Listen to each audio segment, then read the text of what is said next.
feels about who we are and what we do, and we will start the storytelling, ladies and gentlemen. So I'm going to introduce our first reader, Rory Kelsch. That's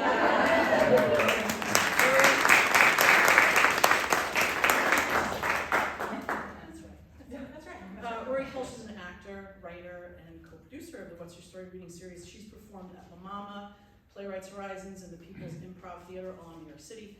She's performed at the Bearsville Theater and the Phoenicia Playhouse in the Hudson Valley, and most recently just down the road at the Hermitage. Hermitage? Hermitage. No, it's Hermitage. Hermitage. Yeah, I know, I was upset. Rory is thrilled to be back performing after too long a hiatus, raising two terrific kids. I can attest for that. A terrific husband, Penny, I can attest for that too. She forgot to get a ticket for it, but they'll survive. Especially the kids, because they're not at all impressed with her shenanigans. Well, maybe a little. She'll take what she can get. Ladies and gentlemen, Rory. Thank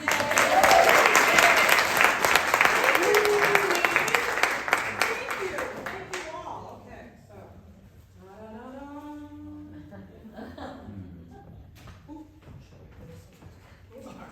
Take good care. I got it. Okay. There are a lot of objects in my story, and it's literally my story. That's me. My first photo. I grew up in a two-family house, a mother-daughter. My mother, Honey, still lives there, and I don't think she'll ever leave. I was very nearly born in that house on an early spring evening in 1970. Honey waited too long to go to the hospital. Her reasoning is that I was her third and last child, and I guess she felt she had the hang of it. I don't know why she thinks that way, given the fact that she was basically whacked out on legalized roofies when she had my two older brothers. The truth was, she was a working mom of two active boys, a small business owner, an equal partner in a happy marriage, and we all know that that also takes some work, and a devoted daughter and sister to her family that all lived between a mile and a few feet of her. So you could say she was pretty busy.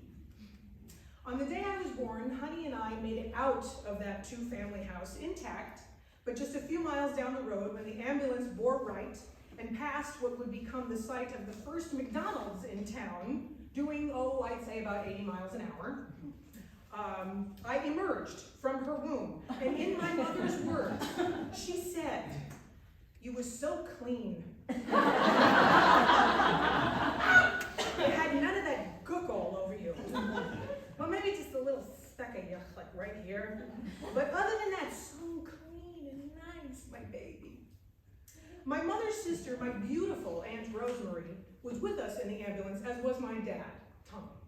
So, this was 1970 in Lake Carmel, New York, a small town with a volunteer fire department. I've recently read that ambulances were still in very primitive stages back then. I doubt there was even a defibrillator. So, we're in like a glorified, the base could have been like an El Camino painted red, with like a cap. And the guy riding shotgun maybe could have taken your pulse, but also like went to school with my mom, so he was like really embarrassed. So, in truth, it was great he was there because someone had to calm down my father, who was losing his mind and screaming at cars from the rumble seat of the cherry red Pontiac or whatever it was, and that we were in that was hurtling towards the hospital. My father was terrified. Even though his mother was a trained nurse and midwife, she delivered dozens of babies in the South Bronx tenement building that he was born and raised in. His terror was compounded by a fit of panic because the news of the day was just starting to report about this new trend of fathers being in the delivery room. And he had said to my mother, "Honey, I love you, but there's just no way. I can't. I couldn't possibly see you suffering and in pain." And she said, "What pain? I don't remember a thing." And then he probably said something like Jesus. And then we went back to stocking shelves and taking boxes. So nobody was prepared except for me and my Aunt Rosemary, who, despite having zero training and limited recall of her own experiences giving birth to 3 children, I mentioned the roofies, had the good sense to remind my mother, her beloved sister, to stay calm, and then helped her take off her pantyhose because I was crowning.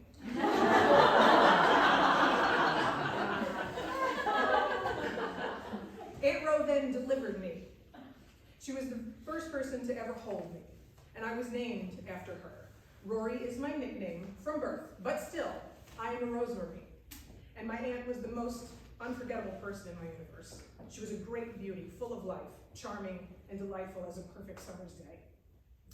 Nobody believes the part about the pantyhose. But it's true. The pantyhose have survived this story, as have my mother and I. Sadly, my Aunt Rose died when I was just 10 years old. She had very bad headaches that were caused by undetected brain tumors. Ironically, they were benign, but we found this out too late. My dad, Tom, died almost a year and a half ago.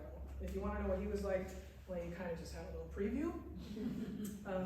And I don't know how many, he told the story, I don't even know how many times, to I don't know how many people, and my mother and aunt were always there laughing their heads off along with anyone lucky enough to be listening.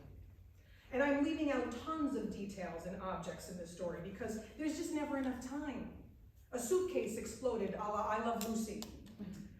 My dad's friend, Marty Pachowski, who's still with us, God love him, features highly in another version. Mr. Pachowski brought my dad's car back because my father abandoned it on the way to physically get the ambulance. You could see the fire department from our kitchen window. It was easily within walking distance. And he realized this and he hopped out and just ran across the street, leaving the car running at the bottom of our hill. And when I saw Mr. Pachowski at my dad's wake, he just looked at me and said, "My heart is breaking." And I had the feeling. So, this is the first photo of me ever. Taken in quarantine because I was born outside a sterile environment. They had to keep me away from the Balzano twins, who were the town's first preemies. But my story made it to the paper.